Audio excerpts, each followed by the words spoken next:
खुलुमबाय बियो बड'लेण्ड इंखं टेलिभिजन दिनैनि रादाबखौ फरायदों आं बिबारि बसुमतारिया। दिनैनि गाहाय रादाबाव दं बिटिसि खुंथाया 7थि बुहुमनां योगा सान फालिदों। गार्जेन मन्त्रि इउजि ब्रह्मआ दिनै बाक्सा जिल्लायाव नायबिजिरदों। बिटिआर गोरोबथानि उनाव खायसे एनडिएफबिआ हाग्रायाव थांफिननाया दुखुनांथाव बुंदों एडिजिपि। आसामनि मोन 7 जिल्लाया आबुं लकडाउन जानायनि लामायाव। सोरखारि साख्रिआवलाफोरा बेथन लानो थाखाय मोब्लिबनि मासुल होनाय रसिद गथायनांगोन। रुपज्योति खुरमिया बिजेपिआव हाबबाय। चिरां जिल्लानि बिजनियाव सावस्रि बिफाना देहा फाहामसालिनि अनगायैबो गुबुन गुबुन थावनियाव कर'नानि भेक्सिन होदों। आसामाव 18 बोसोरनि दुइसिन 25,000निबो बांसिन लाइमोनफोरा कर'नाजों गाग्लोबजाबाय। 37 नं राजा लामा आइ दैमानि दालां सायाव गोख्रों लामा जाब्रथायाव 7 सुबुङा गोब्राबै जोखोम जादों। दै हान्थामेला बिफाननि 7 मावफारियाखौ सासपेन्ड। दानिया दङ आबुं रादाब।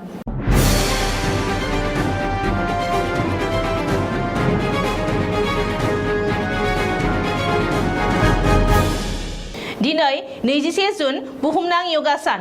बुहुमनाङै दिनै बुहुमनां योगा सान फालिदों। भारत हादोरजों लोगोसे आसामावबो योगा सान फालिदों। मख'नो गोनांदि बिटिसिनि गेलेमु बिफाननि बानजायनायाव कर'ना भाइरासनि प्रट'कल मानिनानै दिनै बिटिसिनि खुंथायाबो क'क्राझारनि इनड'र स्टेडियामाव 7थि बुहुमनां सान योगा सान फालिदों। दिनै फुंनि 6:30 रिंगायाव बिटिसिनि गाहाय प्रमद बर'आ आलारि बाथि फोजोंनानै 7थि बुहुमनां योगा सान फालिनायखौ जागायनानै होयो। मिथिनो हानाय बादिब्ला बिटिसि खुंथाया बानजायनाय बुहुमनां योगा सान फालिनाय हाबाफारियाव आसामनि केबिनेट मन्त्रि उर्खाव गोरा ब्रह्म, एमएलए लरेन्स इस्लारि, बिटिसिनि मावफुं सोद्रोमा फारियै अरुप कुमार दे, रेरेवा नार्जिनारि, बिटिआरनि आइजिपि डक्टर एल.आर. बिश्नय, क'क्राझार जिल्लानि बेंगिरि मेघानिधि दाहालजों लोगोसे गोबां सारिदिंगिरि आरो सोरखारि मावख'गिरिफोरा बाहागो लायो। मख'नो गोनांदि बे हाबाफारियावनो बिटिसिनि गाहाय प्रमद बर'आ साफ्रोमबो रायजो राजाफोरनो बुहुमनां योगा साननि गाहाम हामलायथि बावहरनायजों लोगोसे योगा खालामनायनि गेजेरजों गोग्गो साननाय आरो गोग्गो देहा दाफुंनो हायो होनना बुंथियो। बबेखानि साफ्रोमबो योगा खालामनाया गोग्गो देहा दाफुंनायनि गुबै मोन्थोर होननानै मन्त्रि इउजि ब्रह्मआबो बुंदों। बेखौनो मख'नांगोन दि बुहुमनां योगा सानजों लोब्बा लानानै गाहाय मन्त्रि नरेन्द्र मदि आरो आसामनि गिबि मन्त्रि डक्टर हिमन्त बिश्व शर्मायाबो दिनै योगा खालामदों। आसाम सोरखारजों थिसनजानाय बाक्सा जिल्लानि गार्जेन मन्त्रि उर्खाव गोरा ब्रह्मआ दिनै बाक्सा जिल्लायाव रिभिउ मिटिं लादों। गिबि मन्थ्रिनि बिथोन बायदियै बे रिभिउ मिटिंखौ लादों मन्त्रि बिथाङा। बाक्सा जिल्ला बेंगिरि मावख'नि सावराय नब्लाङाव मन्त्रि उर्खाव गोरा ब्रह्मनि दैदेननायाव जथुमनाय बे जथुमायाव गार्जेन सेक्रेटारि मनालिसा गस्वामी, बिटिसिनि बुंथिगिरि कातिराम बर', बोरमा बिधान सभानि एमएलए भुपेन बर', बाक्सा जिल्लानि बेंगिरिजों लोगोसे गुबुन गुबुन बिफाननि मावख'गिरिफोरा बाहागो लायो। मख'नो गोनांदि बे रिभिउ मिटिंनि गेजेरजों आथिखाल कर'ना भाइरासनि थासारिनि बागै खौरां लानायजों लोगोसे बाक्सा जिल्लायाव जौगाखांआरि बिथांखिनि खामानि मावनो लानायफोरनि सायाव गेबेङै सावरायनाय जायो होननानै मन्त्रि उर्खाव गोरा ब्रह्मआ गावनि अफिसियेल फेसबुक पेजआव फोसावदों। बिटिआर गोरोबथा जानायनि उनावबो एनडिएफबिनि खायसे दैदेनगिरि सोद्रोमाफोरा हाग्रायाव थांफिननाया जोबोद दुखुनांथाव। बे बाथ्राखौ आसामनि एडिजिपि हिरेन चन्द्र नाथआ रबिबारखालि क'क्राझाराव खौरांगिरिफोरनि सिगाङाव बुंदों। मख'नो गोनांदि मैया क'क्राझार सहरनि साखाथियावनो थानाय बड'फा कालचारेल कमप्लेक्सआव बिटिसि खुंथायनि बानजायनायाव खुंनाय बारग' एनडिएफबि दैदेनगिरि सोद्रोमाफोरजों लोगोसे बिटिआर हालामनि लाइमोनफोरनि थांना थानाय आरो जिउ राहानि सायाव बिथांखि बेखेवनाय हाबाफारियाव एडिजिपि हिरेन चन्द्र नाथआबो बाहागो लायो।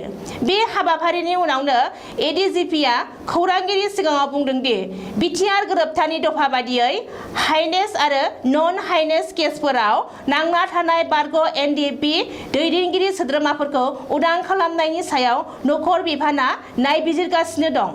बबेखानि एनडिएफबि नि सोद्रोमाफोरखौ आसाम पुलिस आरो पेरामिलिटारियाव थिसननायनि थाखाय आगु ट्रेनिं होनायनि मावबादा हाबाफारिखौ चिरां, बाक्सा, उदालगुरि आरो सनितपुर जिल्लायाव थाबैनो खुंफुंनाय जागोन होननानैबो एडिजिपि हिरेन चन्द्र नाथआ बुंदों।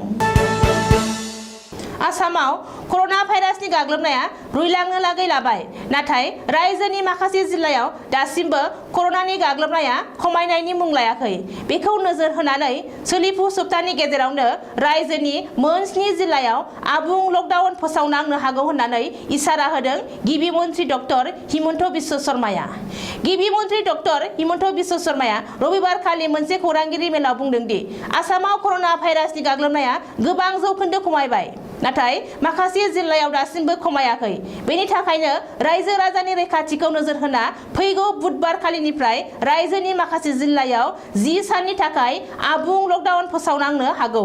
नाथाय बबे बबे जिल्लायाव आबुं लकडाउन फोसावनो हागौ बेनि बागै गिबि मन्थ्रिया जेबो फोरमायाखै। अब्लाबो आथिखाल कर'ना भाइरासनि थासारिखौ नोजोर होयोब्ला नुयोदि गलाघाट, सनितपुर, डिब्रुगड़, तिनिसुकिया, बिश्वनाथ चारियाली आरो काछार जिल्लायाव आबुं लकडाउन फोसावनायनि सम्भावनाया बांसिन, मानोना बैफोर जिल्लायाव कर'ना भाइरासनि गाग्लोबनाया दासिमबो रुइनायनि मुं लायाखै। बबेखानि बेनि अनगायैबो गुबुन जिल्लाफोराव कर'नानि गाग्लोबनाया बाङोब्ला आरो थासारिया गाज्रिसिन जायोब्ला आबुं लकडाउन फोसावनो गोनां जागोन होननानै गिबि मन्थ्रिया रोखायै बुंथिदों। मोब्लिबनि मासुल होयै सोरखारि साख्रिआवलाफोरा रावबो बेथन मोननाय नंला। सोरखारि साख्रिआवलाफोरा दान बान्था एबा बेथन मोननायनि सिगां मोब्लिब मासुल होनाय फोरमानलाइ आरो रसिदखौ जमा होथारनांगोन। मोब्लिब कम्पानिफोरा कौटि रां खहा जानायखौ सुफुंनो थाखाय रायजो सोरखारा बे थांखिखौ लादों। मख'नो गोनांदि गिबि मन्त्रि डक्टर हिमन्त बिश्व शर्माया मोब्लिब मासुल होयै सोरखारि मावफारियाफोरनि बेथनखौ दानना दोननो बिथोन होदोंमोन। बेखौ लोब्बा लानानैनो एपिडिसिएलआबो बावैसो रायजोनि जयेन्ट सेक्रेटारिनो गांसे लाइजाम लिरहरनानै सोरखारि मावफारियाफोरा मोब्लिब मासुल होनायनि फोरमानलाइ गथायागौमानि बेथन दिहुनना हरनो नाङा होननानै खावलायहरदों होननानै मिथिनो हादों। बेबायदियैनो फैगौ 30 जुननि गेजेराव जायफोर सोरखारनि मावफारिया दासिमबो मोब्लिब मासुल होआखै बिसोर मोब्लिब मासुल होनायनि उनावसो बेथन मोननो हागोन।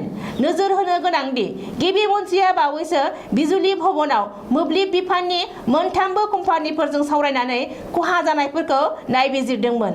ओरैहाय गिबि मन्थ्रिनि बिथोननि उनावनो रायजोनि गासैबो बिफानानो मावफारियाफोरनि बेथन थियारि खालामनाय समावनो मोब्लिब मासुल होनायनि रसिद जमा होनो थाखायबो बिथोन होदों।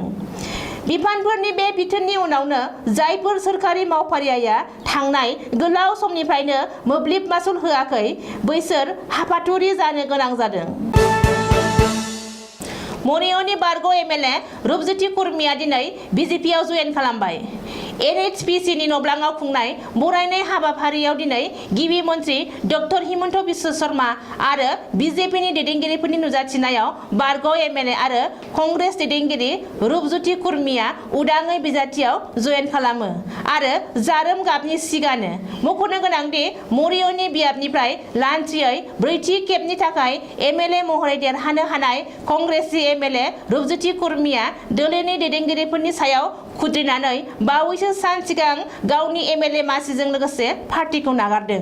थोंजोङै बुंनो थाङोब्ला बिजेपिआव हाबनो थाखायनो रुपज्योति कुर्मीया एमएलए मासि आरो कंग्रेस पार्टीखौ नागारदों। बारग' एमएलए रुपज्योति कुर्मीया दिनै बिजेपिआव हाबनायनि उनावनो खौरांगिरिनि सिगाङाव बुंदों दि कंग्रेस दोलोआ बे समाव जेबो नोजोर आरो थांखि गैया आरो दोलोनि मावसुमा आरो सोद्रोमाफोरखौ जेबो बेसेन होआ। आथिखालाव आसाम सोरखारनि बिथोन बादियै चिरां जिल्लानि बिजनियाव सावस्रि बिफाना देहा फाहामसालिनि अनगायैबो दाब थावनियाव 18 बोसोर बैसोनि गोजौआव थानाय बयबो सुबुंनो कर'नानि भेक्सिन होदों। बैफोर थावनियानो जादों 1 मतिलाल बरगयारि एमपि फरायसालि कभिसिल्ड फुंनि 8 रिंगानिफ्राय बेलासिनि 2 रिंगासिम आरोबाव 100 ड'ज कभिसिल्ड बेलासिनि 2 रिंगानिफ्राय मोनानि 8 रिंगासिम।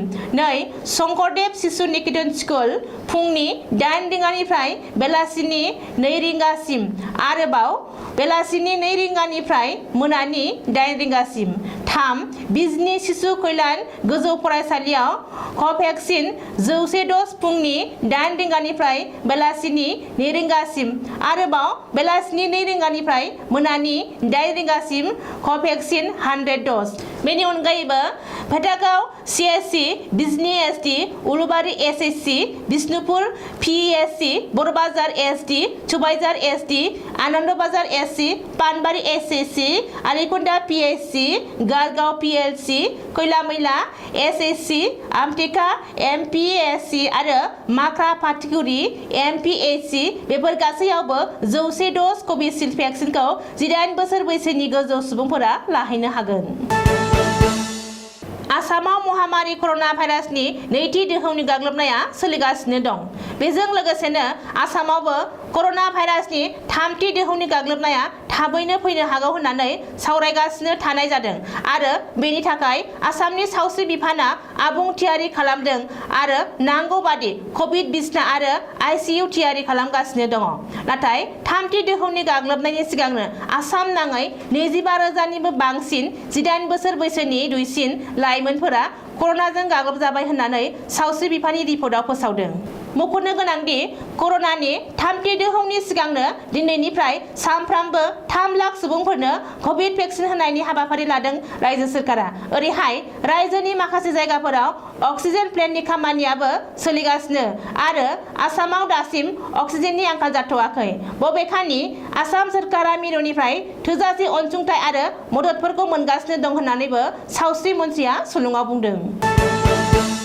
बङाइगाव जिल्लायाव 31 नं राजा लामायाव आइ दैमानि दालाङाव गंसे बोलेर' भेन आरो गंसे ट्रेलार गारिजों सौदावलायनायाव रबिबारखालि गासै 7 सुबुङा गोब्राबै जोखोम जादों।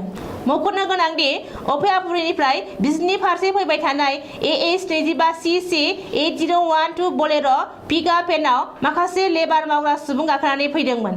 जेब्ला आइ दैमाखौ मोनफैयो अब्ला HR 46A 1147 नम्बरनि गंसे ट्रेलार गारिया उनथिंनिफ्राय हरखाबै सौदावफैनायाव बोलेर' पिकआप भेनआ जायगायावनो बेलथायो आरो गारियाव थानाय गासैबो लेबारफोरा लखबजानाय जादों। जाहोनाव गासै 7 लेबार फारियै शाहिदुल हक, इस्माइल हुसैन, जारिदुल इस्लाम, मबिकुल हक, महिबुर रहमान, रेजाउल हक आरो फजिबुल आलिमोनहा गोब्राबै जोखोम जादों।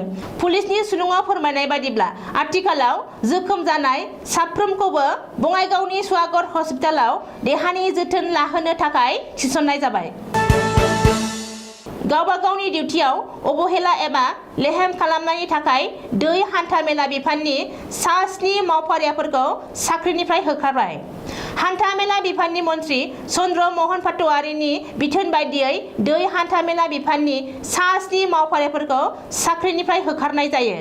साख्रिनिफ्राय होखारजानाय मावफारियाफोरखौ फारियै सेक्सनेल एसिस्टेन्ट शाहानुर आली, लस्कर पुष्प बरा, लीलाधर नाथ, फिल्ड खालासि धरणी कलिता, खालासि महेश्वर भिया, दरिका चौधरी आरो मन्टु कुमार गस्वामी होननानै सिनायथि होदों।